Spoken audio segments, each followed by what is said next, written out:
Quiero que te detengas un momento. Quiero que mires la pantalla frente a ti, ya sea el teléfono en tu mano, el monitor en tu escritorio, la tableta sobre tu regazo. Y quiero que seas completamente honesto contigo mismo sobre una sola cosa. ¿Cuántas horas llevas con eso pegado a tu cara hoy? No me respondas. No tienes que hacerlo, pero el número está ahí, flotando en algún rincón de tu conciencia, y ya sabes que es demasiado. Lo sabes porque hay una parte de ti, pequeña, casi silenciada pero todavía viva, que siente vergüenza cada vez que lo piensas. Una vergüenza que dura exactamente 3 segundos antes de que el siguiente video empiece y la barra de dopamina suba y la vergüenza desaparezca como humo. Bien, esa parte de ti, la que todavía puede sentir vergüenza, es la única que sobrevivió. El resto ya fue devorado. Mi nombre era Daniel. Digo era porque la persona que existía antes de aquella noche ya no existe de ninguna forma que pueda ser reconocida como completamente humana. Pero hagamos el ejercicio. Imaginemos que todavía soy Daniel, 26 años, graduado en diseño gráfico que trabajaba desde casa haciendo logos para pequeñas empresas que pagaban tarde o simplemente no pagaban. Un apartamento de 2 habitaciones del que ocupaba una sola, porque la segunda tenía cajas sin desempacar de cuando me mudé 16 meses atrás.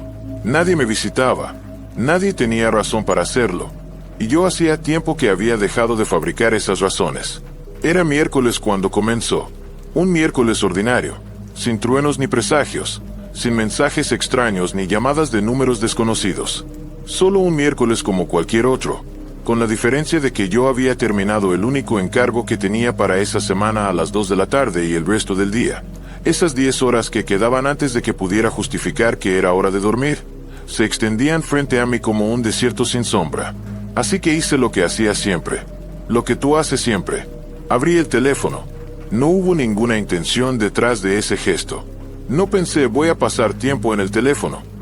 Solo lo tomé. Lo tomé de la misma manera en que respiras, sin decidirlo, sin siquiera notar que lo estás haciendo. El teléfono estaba en mi mano antes de que mi cerebro registrara el movimiento de la mía hacia él. Así de profundo estaba el condicionamiento. Así de perfectamente había sido ejecutado. Primero revisé los mensajes. No había nada nuevo, como esperaba. Revisé el correo electrónico. Spam de una tienda donde había comprado algo hace meses. Oferta de temporada para un producto que no recordaba haber comprado. Revisé las notificaciones de las redes sociales. Me habían dado like 3 personas en una foto que había subido hacía 4 días. Una foto de un café que ni siquiera era mío. Tomada de la mesa de una cafetería en la que me había sentado 20 minutos a trabajar porque la soledad del apartamento ese día era demasiado densa para respirar dentro de ella. 3 likes. Guardé ese número en algún lugar oscuro de mi cerebro sin saber exactamente por qué. Solo que se sentía importante de una manera que en otro momento me habría avergonzado, mucho más de lo que me avergonzaba entonces. Y entonces empecé a hacer scroll. No recuerdo los primeros videos. Nunca se recuerdan los primeros videos. Eso es exactamente lo que hace Scroll Infinito. Borra su propio rastro. Es como caminar por un pasillo que se regenera detrás de ti, sin salida posible hacia atrás, solo hacia adelante, siempre hacia adelante. Y cada paso que das es idéntico al anterior y sin embargo tu cerebro libera una pequeña descarga de dopamina con cada uno porque tal vez el siguiente sea algo nuevo. Algo sorprendente, algo que llene el hueco que llevas meses sintiendo en el centro del pecho sin poder nombrarlo exactamente. El hueco nunca se llena. Eso lo sé ahora. En ese momento todavía creía que si seguía buscando, si continuaba deslizando, encontraría algo que valiera la pena. Algo que se quedara. Algo que me hiciera sentir menos como una habitación vacía con la luz apagada. Pasó 1 hora, luego 2, luego 3. En algún momento comí algo directamente del paquete, sin plato, sin mirar lo que comía, los ojos clavados en la pantalla, sal y grasa sobre los dedos que me limpié en el pantalón con el automatismo de alguien que lleva tanto tiempo sin comer con conciencia que el acto de comer se ha convertido en un reflejo periférico, en algo que el cuerpo hace solo mientras la mente está en otro lugar. El estómago lleno de una manera que no se parece en nada a estar satisfecho, una plenitud densa, pesada, casi nauseabunda, como haber tragado arena mojada. Eran las 4 de la mañana cuando noté por primera vez que algo estaba mal. No con el teléfono, con el silencio. Yo vivía en el cuarto piso de un edificio en el centro de la ciudad. Nunca había silencio total. Siempre había tráfico, o el sonido de los vecinos moviéndose al otro lado de las paredes, o la plomería haciendo sus ruidos nocturnos, o el zumbido constante del refrigerador que de día no escuchas, pero de noche parece llenar el espacio. Pero a las 4 de esa mañana de miércoles el silencio era diferente. Era el tipo de silencio que tiene peso. El tipo de silencio que sientes sobre los hombros como una mano que se apoya lentamente, con demasiada familiaridad. El tipo de silencio que indica que algo lo está ocupando. Bajé el volumen del teléfono. Dejé de hacer scroll. Escuché. Nada. Y luego, tan suave que al principio pensé que lo estaba imaginando. Un sonido como de páginas pasándose, como de algo húmedo rozando algo seco. Venía de la habitación de las cajas.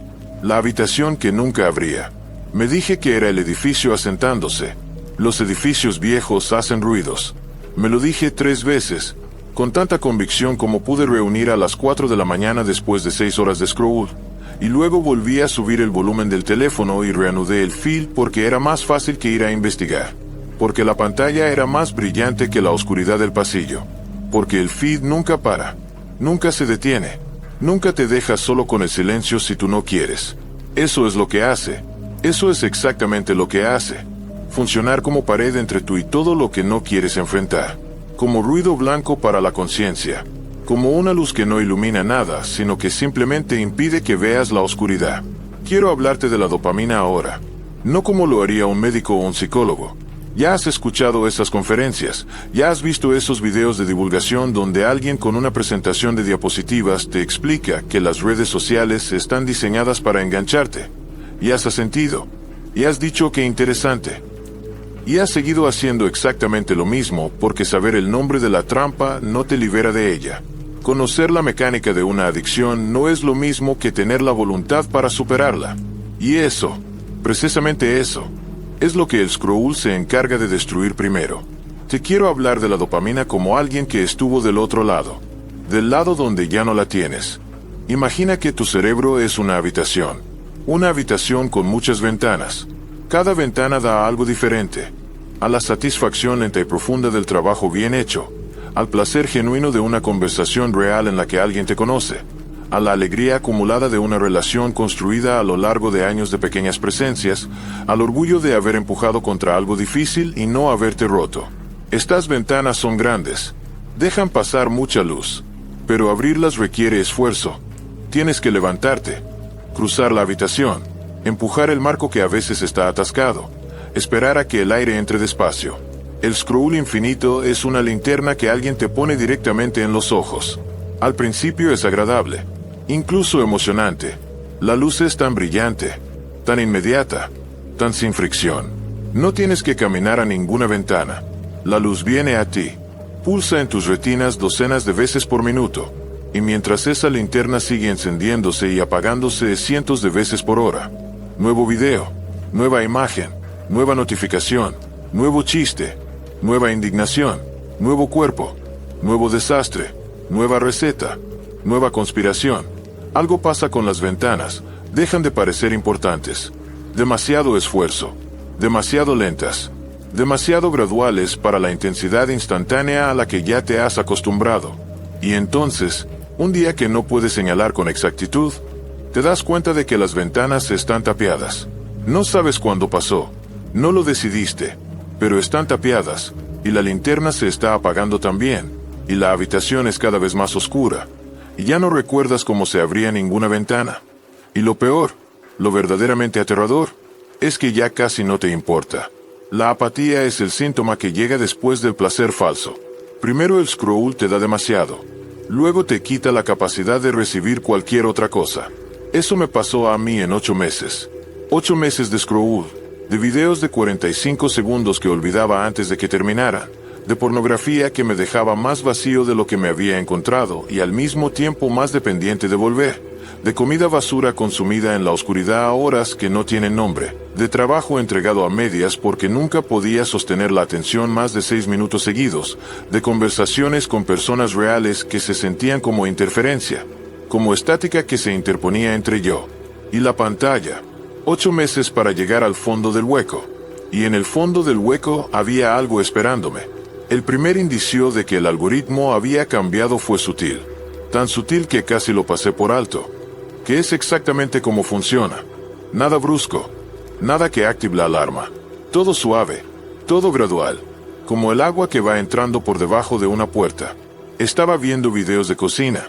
Uno de esos canales donde alguien prepara recetas elaboradas en cocinas perfectamente iluminadas, mientras una música instrumental suena de fondo. Cuando el siguiente video que me recomendaron no tenía thumbnail, solo un rectángulo negro con texto blanco. Todavía estás buscando algo. Me detuve. El cursor estaba sobre ese video. No lo había buscado. No correspondía a ninguna categoría de mi historial. Era solo ahí, insertado en el medio del feed como una astilla bajo la piel. Pequeña, casi invisible, pero imposible de ignorar una vez que la sientes. Lo ignoré. Deslicé hacia abajo. 3 videos más adelante. Otro rectángulo negro. ¿Sabes exactamente qué es? Algo frío se instaló en mi estómago. No el frío del miedo todavía. Todavía no era eso. Era el frío de la incomodidad, de algo que no encaja. Como cuando escuchas tu nombre dicho por una voz que no reconoces en una habitación llena de gente y te giras y no hay nadie mirándote y de repente el espacio a tu alrededor tiene una densidad diferente. Seguí deslizando. Siguiente video negro. Lo has estado mirando desde el principio. Me incorporé en la silla. Puse el teléfono sobre la mesa. Lo miré durante 30 segundos como si fuera un objeto que no terminaba de reconocer. Luego lo tomé de nuevo porque... ¿qué otra cosa iba a hacer? ¿Ponerlo en el cajón? ¿Apagarlo? Todavía no era capaz de eso. Todavía el impulso era más rápido que la voluntad. Fui al historial de búsqueda para rastrear de dónde venían esas recomendaciones. No aparecían en ningún lado. Era como si esos videos no existieran para el sistema. Sin canal identificado. Sin fecha de publicación. Sin contador de vistas. Sin sección de comentarios. Solo el rectángulo negro y el texto blanco y la certeza creciente de que algo que debería ser imposible estaba ocurriendo con una naturalidad inquietante. Cerré la aplicación. La abrí de nuevo 4 minutos después porque 4 minutos era todo lo que duraba mi resistencia en ese punto. El primer video en mi feed era el rectángulo negro. Esta vez el texto decía, no puedes parar. Y lo más aterrador, lo que me hizo soltar el teléfono sobre la cama y quedarme mirando el techo con una sensación de náusea fría instalada en el pecho. No fue el mensaje. Fue que tenía razón. No podía parar. Esa noche fui a la habitación de las cajas. No sé exactamente por qué fui. Tal vez porque el teléfono se quedó sin batería y el cargador estaba en el otro cuarto y en los 30 segundos que tardé en cruzar el apartamento a oscuras el silencio fue tan completo, tan denso, tan presente que en lugar de ir directo al cargador me encontré parado frente a la puerta de la habitación cerrada con la mano extendida hacia el pomo. Como si algo hubiera calculado ese momento de oscuridad y silencio y teléfono muerto para hacer que mis pies me llevaran ahí. Entré sin encender la luz. Las cajas seguían ahí.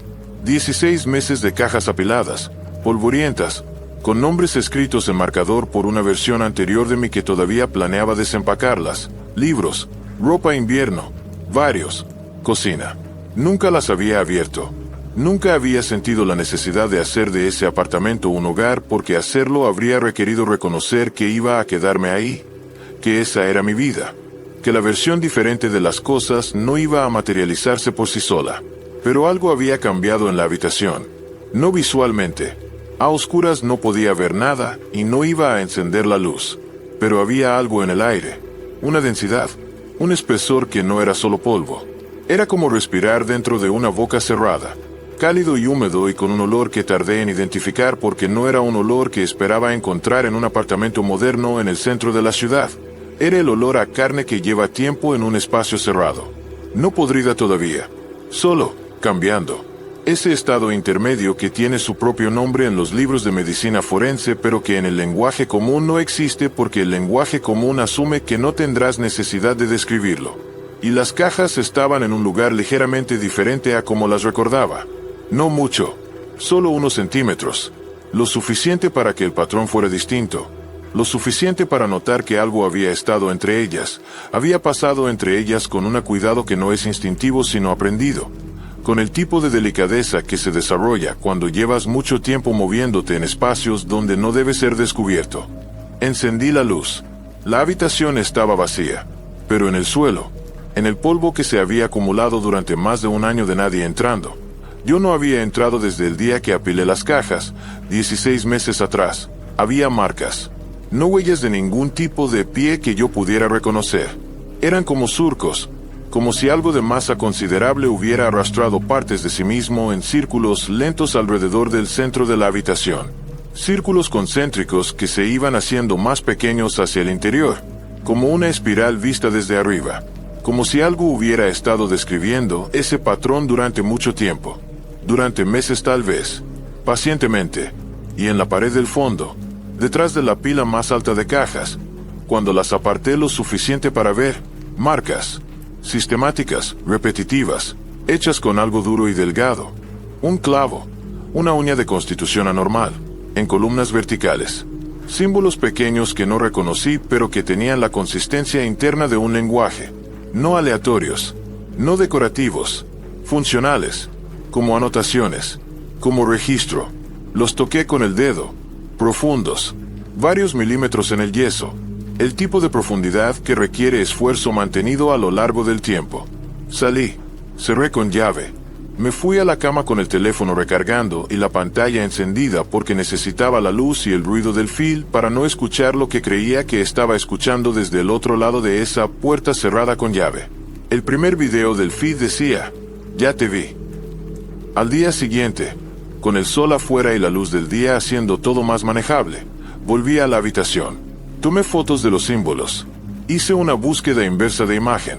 Los resultados no dieron coincidencias exactas, pero me llevaron a un foro especializado en simbología arcaica, el tipo de página que existe en los márgenes de Internet, con poco tráfico, entradas sin fechas claras, usuarios con nombres que son solo cadenas de números que parecen haber publicado una sola vez y luego desaparecido como si la publicación misma hubiera consumido su energía de estar ahí. Una entrada discutía un conjunto de símbolos similar.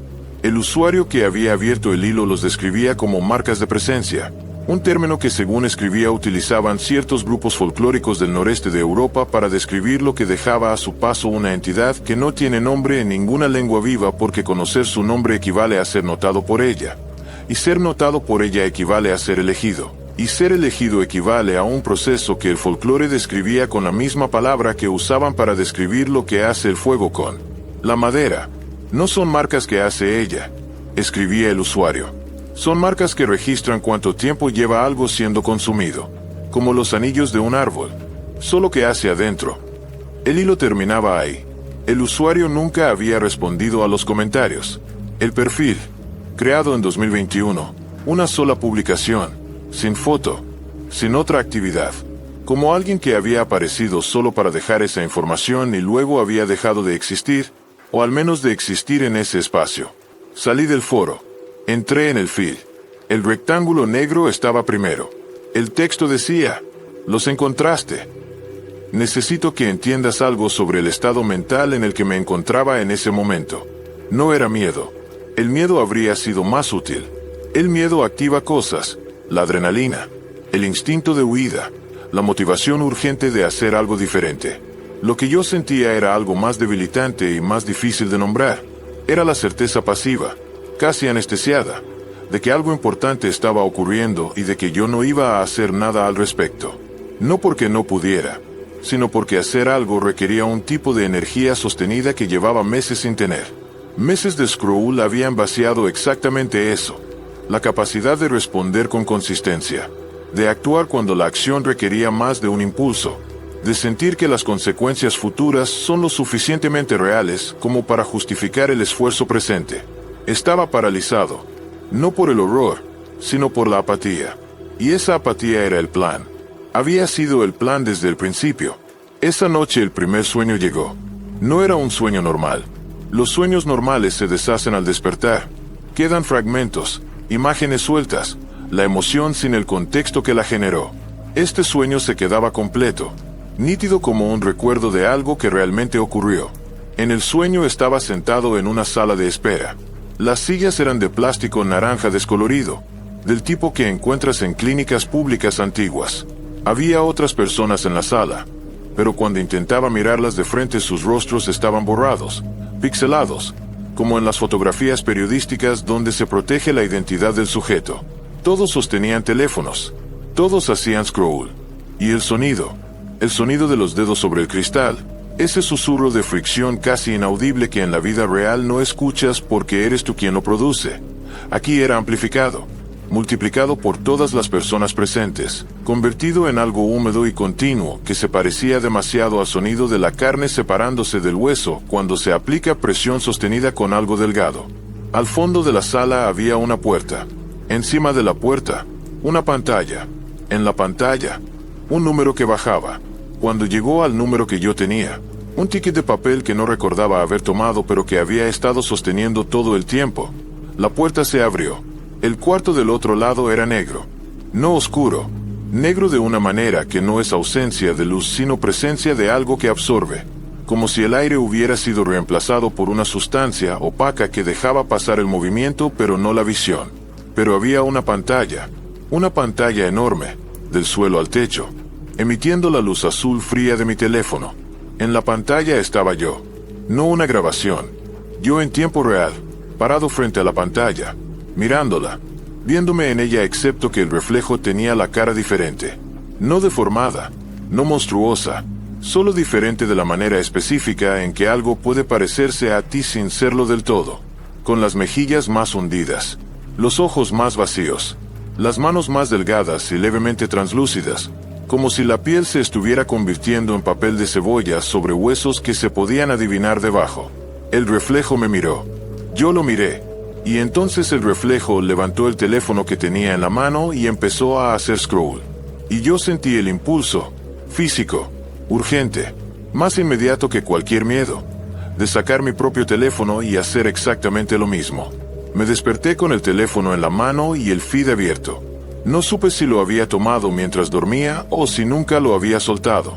El rectángulo negro decía, ¿cuánto tiempo llevas aquí? El viernes encontré el canal. No lo busqué.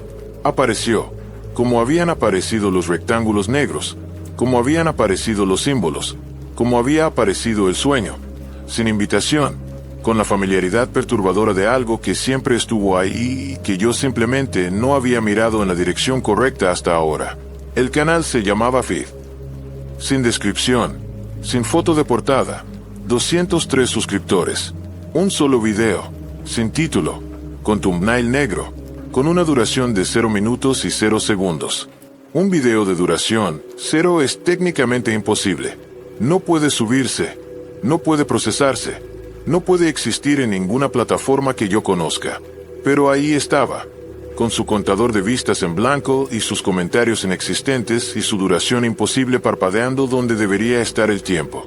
Hice clic. La pantalla se volvió negra. No el negro de un video cargando.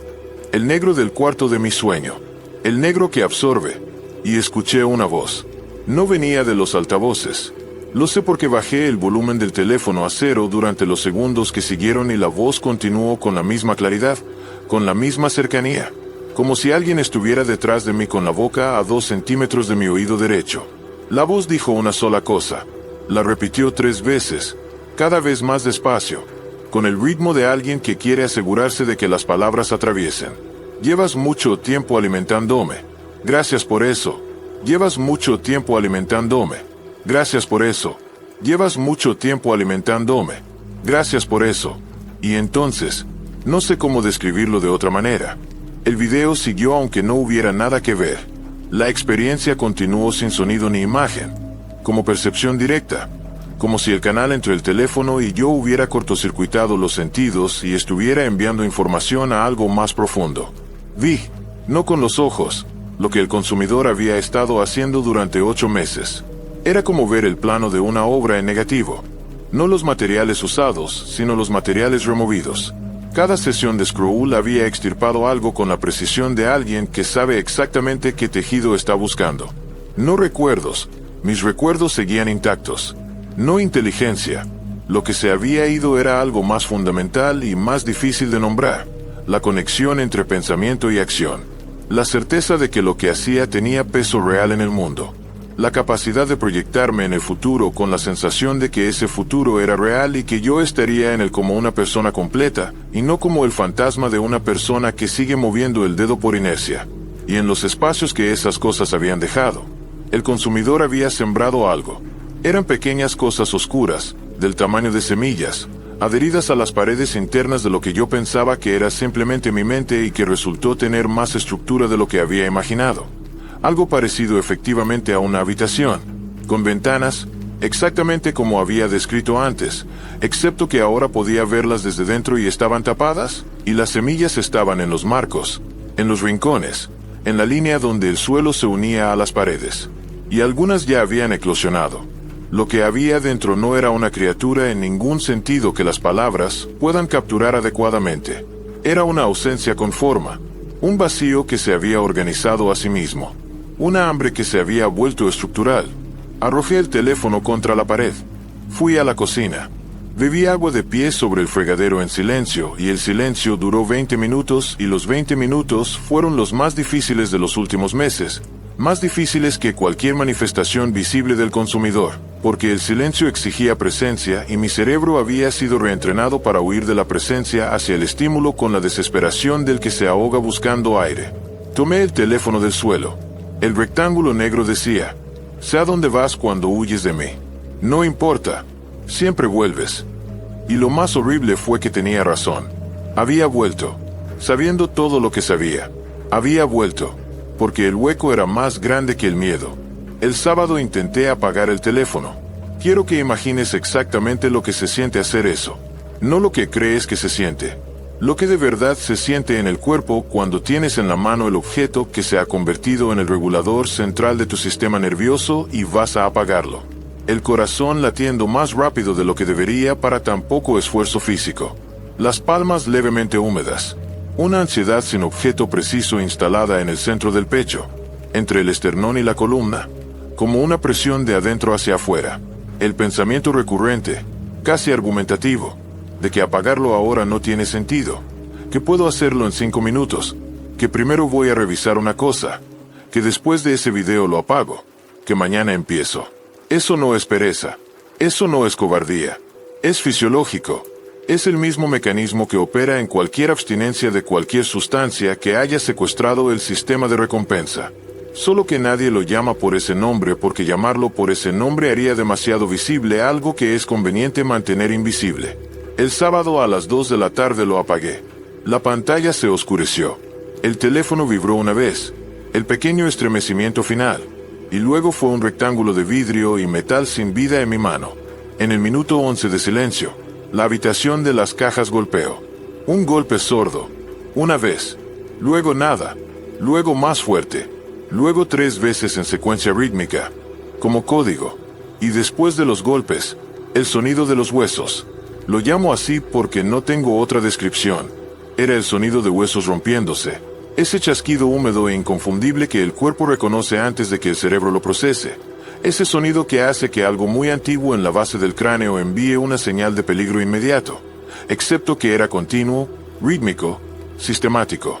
Como si algo se estuviera desarticulando hueso por hueso, articulación por articulación, en una secuencia que no correspondía a ningún esqueleto que yo pudiera imaginar.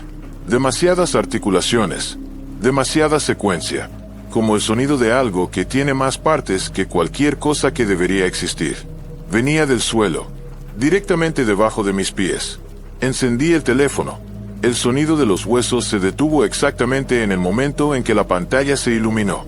No gradualmente, exactamente, como un interruptor. Esa fue la comprensión más importante de todo el proceso. El teléfono no me protegía del consumidor. El teléfono era el consumidor, o más exactamente, el teléfono era el embudo a través del cual el consumidor operaba. Y cuando el embudo estaba abierto, cuando el feed estaba corriendo y mi atención estaba siendo procesada, el consumidor estaba satisfecho y callado. Cuando cerraba el embudo, cuando intentaba apagar el teléfono y reclamar el espacio que la pantalla ocupaba, el consumidor actuaba de manera diferente. No más peligrosa necesariamente, pero más visible, más presente, más dispuesto a hacer ruido. El sábado por la noche me lavé las manos en el baño y miré el espejo. Mi reflejo tardó medio segundo en imitarme. No lo noté de inmediato. Lo noté porque algo en el cuerpo, no el cerebro, algo más bajo, algo instalado en la base del sistema nervioso que lleva millones de años detectando cuando algo en el entorno no sigue las reglas, registró la asincronía antes de que pudiera procesarla conscientemente. Me quedé inmóvil. El reflejo se quedó inmóvil. Levanté la mano. Mi reflejo levantó la mano. Bajé la mano. Mi reflejo bajó la mano y en el momento en que la mano llegaba al costado los dedos no se cerraron. Quedaron separados, curvados, como si sostuvieran algo invisible, en una posición que mis propios dedos no estaban adoptando. El reflejo me miró con mi cara y sonrió con demasiados dientes. Corrí al dormitorio, cerré la puerta, tomé el teléfono, abrí el feed. El rectángulo negro decía: eso no era tu reflejo, era lo que queda cuando te termines. A las 5 de la mañana, encontré la búsqueda en el historial, hecha a las 3:15 mientras yo dormía o creía dormir. Desde mi dispositivo, con mi conexión, en mi teléfono, la búsqueda decía: Daniel Vega, ¿cuánto le queda? Mi nombre completo. La página que había sido visitada daba error 404, pero la caché guardaba un fragmento, variable según la velocidad de vaciamiento. En casos de alta frecuencia de uso y consumo paralelo de contenido de baja densidad cognitiva, el proceso completo puede completarse en... La caché se borró sola mientras la leía. Me quedé con la pantalla en blanco y la comprensión de que algo había usado mi teléfono mientras yo dormía para buscar cuánto tiempo me quedaba, y que la respuesta estaba siendo calculada en tiempo real con datos que yo mismo había estado generando durante meses. El domingo hice la bolsa, ropa para 3 días, cargador, billetera. Iba a irme. La certeza de tener que salir era la primera motivación genuina que había sentido en semanas, un impulso real, dirigido, con objeto concreto. Abrí la puerta. El pasillo tenía la geometría mal. No dramáticamente, solo unos metros más largo de lo que debería ser. La puerta del ascensor a 15 metros en lugar de 12. La luz fluorescente al final parpadeando con un ritmo que no reconocía. Puse un pie en el pasillo. El suelo bajo ese pie tenía una temperatura diferente, como el umbral de un espacio que lleva mucho tiempo sin ser respirado. Retiré el pie. Intenté de nuevo. Esta vez llegué hasta el ascensor. Llegué al lobby. Salí a la calle. Afuera todo era normal. El sol, el tráfico, las personas en la acera con sus teléfonos en la mano, los árboles, el ruido del mundo funcionando sin mí. Respiré el aire de la calle y fue lo más real que había sentido en días. A los 20 metros del edificio me detuve. No porque algo me detuviera físicamente. Me detuve porque en ese momento, sin aviso, experimenté la certeza absoluta de que si me iba el consumidor se quedaría en el apartamento esperándome y que volvería porque el apartamento era donde estaba el teléfono y el teléfono era donde estaba el feed y el feed era lo único que hacía que el hueco no gritara. No me quedé por miedo al consumidor. Me quedé por miedo al hueco. El monstruo no tuvo que retenerme. Yo mismo me retuve. Él solo tuvo que esperar, con esa paciencia que solo es posible para las cosas que llevan mucho tiempo practicándola. Volví al apartamento. Me senté frente al ordenador y busqué a los 203. Los encontré. No voy a detallar el método. Solo que los encontré. No perfiles, sino rastros. Patrones de comportamiento compilados en lo que el canal había organizado como fichas. Cada una con nombre, plataforma, historial de contenido consumido, y al lado una barra de progreso. La mayoría entre 20 y 60%. Varios al 80%. 3 al 90 y más. La mía al 87.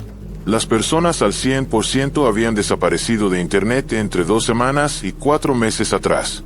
No sé si habían desaparecido de otras cosas también. No sé si alguien los buscaba. No sé si desaparecer era la palabra correcta para lo que les había pasado o si había una palabra más precisa que el lenguaje ordinario no tiene porque el lenguaje ordinario asume que no habrá necesidad de usarla. Lo que sé es que el último contenido que habían consumido era el video de duración 0. Todos habían llegado al mismo lugar que yo al final de sus scrolls. Todos habían escuchado la voz. Llamé a mi hermana esa noche. Hacía 8 meses que no hablábamos. No hubo pelea. No hubo distanciamiento consciente. Solo ese fenómeno silencioso que reconocerás si llevas suficiente tiempo en esto. Las relaciones reales se vuelven más difíciles que las digitales, más inciertas, más lentas en sus recompensas, más demandantes en su presencia, y sin ninguna decisión explícita la distancia crece hasta que un día intentas recordar la última conversación real y no puedes. Llamé. Sonó 5 veces. El sexto tono fue diferente. Cortado. Con estática. Luego silencio de llamada caída rara. Volví a llamar. Contestó. O algo contestó. Respiración correcta. Ritmo correcto. Pero silencio donde debería haber palabras. Lucía. Dije. La voz tenía el timbre de mi hermana. La frecuencia correcta. Pero las palabras eran: llevas mucho tiempo sin llamar. ¿Por qué llamas ahora? No cambia nada. 87%. Pronto. Corté. Llamé de nuevo inmediatamente. Mi hermana contestó al segundo tono. Su voz normal. ¿Sudani? ¡Qué sorpresa! ¿Estás bien? Genuino y sin segundas capas. Estuve a punto de contárselo todo. No dije nada de eso. Dije que llamaba para saludar. Dije que estaba bien. Dije que hablaríamos pronto. Tomé el teléfono. Abrí el feed. El lunes apareció en mi teléfono una aplicación que nunca había descargado. Se llamaba Resto.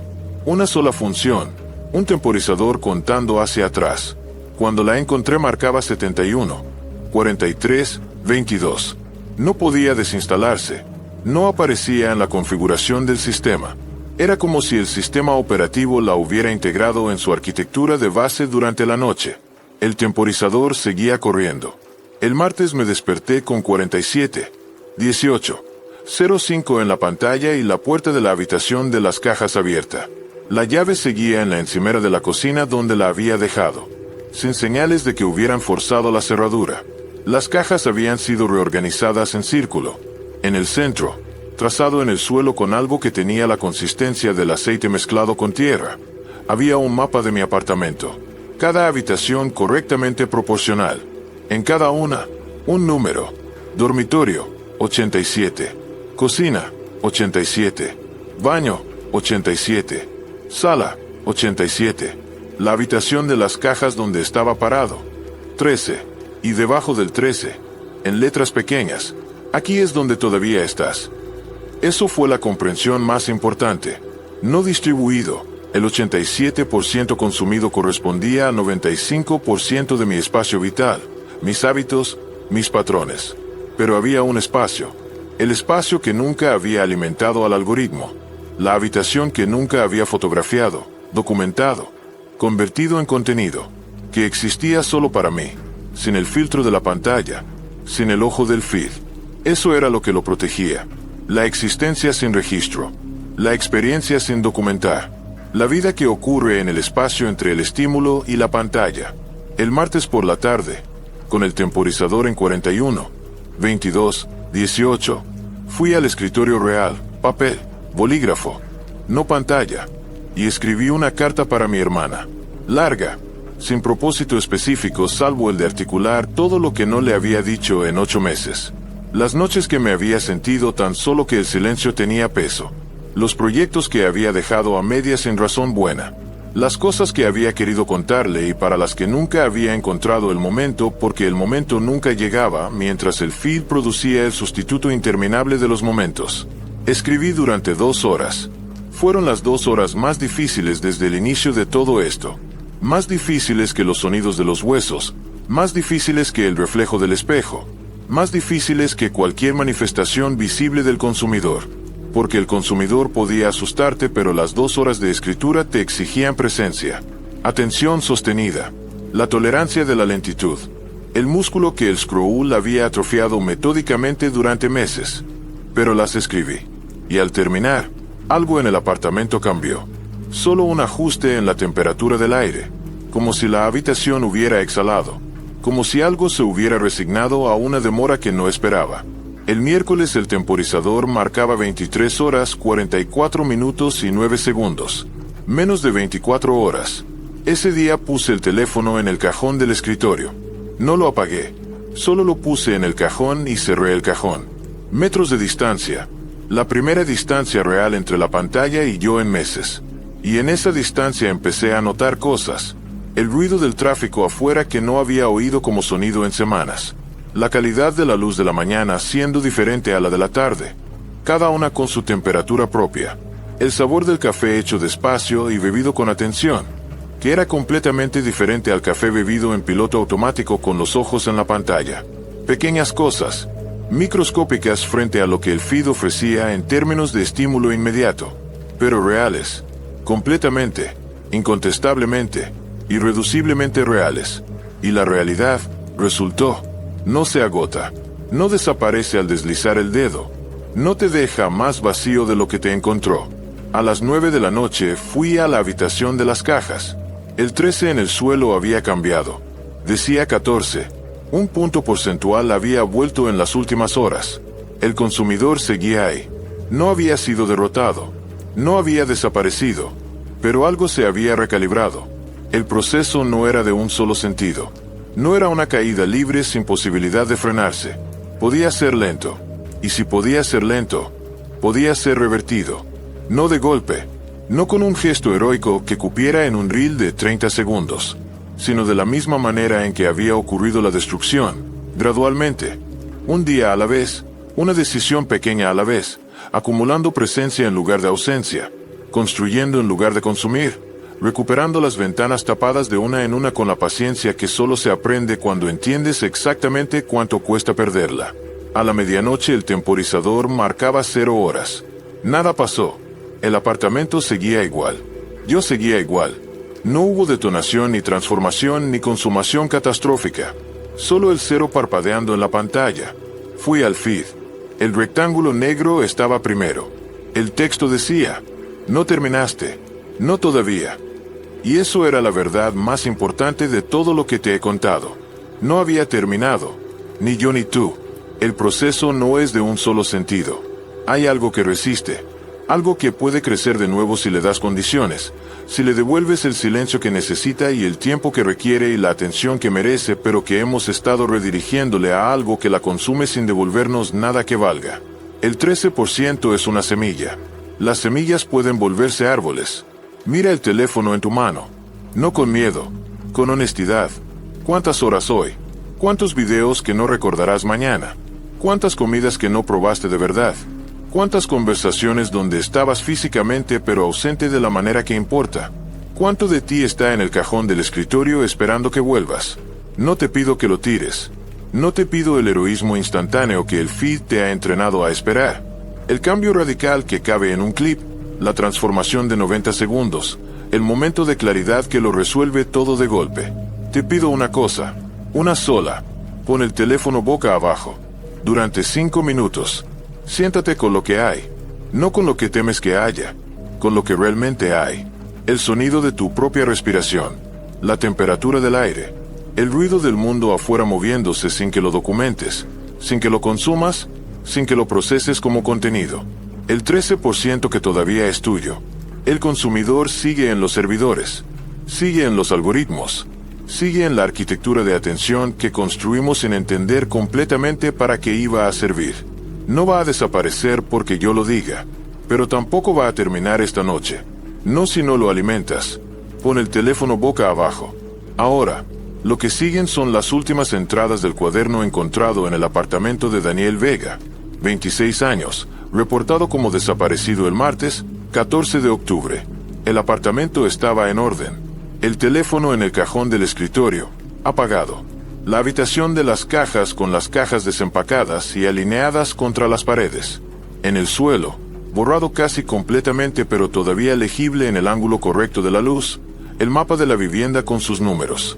En la habitación principal el número era 100. No hay más grabaciones de Daniel Vega después de esta. El cuaderno continuó. Las últimas entradas están escritas con letra diferente a las anteriores, más regular, más firme, como si la mano que escribía tuviera una certeza que la anterior había perdido o nunca terminó de tener. La última entrada dice, hay alguien escuchando esto ahora mismo. Lo siento desde aquí, desde donde sea que esté ahora. Hay alguien que llegó hasta el final y que en este momento está eligiendo entre poner el teléfono boca abajo o abrir el feed de nuevo. Y esa decisión va a determinar algo que todavía no comprende del todo pero que su cuerpo ya sabe. Espero que elija bien. Espero que sea más rápido que yo. Espero que el 13% que le queda sea suficiente para construir algo que valga la pena y que dure y que no quepa en una pantalla. El feed siempre estará aquí, pero tú también.